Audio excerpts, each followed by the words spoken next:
नमस्कार. श्री स्वामी समर्थ. आज आपण श्री स्वामी समर्थ महाराजांच्या सामर्थ्याची आणि चमत्काराची एक अद्भुत कथा ऐकणार आहोत. वालेल्या विहिरीला पाणी. अक्कलकोटमध्ये भीषण दुष्काळ पडला होता.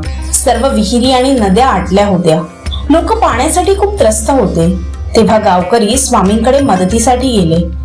त्यांनी स्वामींना विनंती केली, महाराज, पाऊस नाही, शेती सुकत आहे आणि पिण्यासाठी पाणी नाही. आता तुम्हीच काहीतरी करा.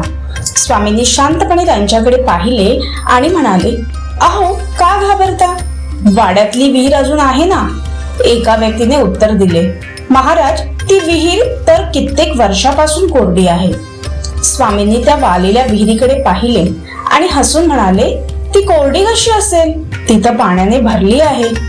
स्वामींचे बोल ऐकून काही लोक विहिरीकडे गेले. त्यांनी विहिरीत डोकावून पाहिले तर त्यांना आश्चर्य वाटले. ती विहीर पाण्याने तुडुंब भरली होती. स्वामींच्या एका बोलण्याने वालेल्या विहिरीत पाणी आले आणि संपूर्ण गावातील लोकांची तहान भागली.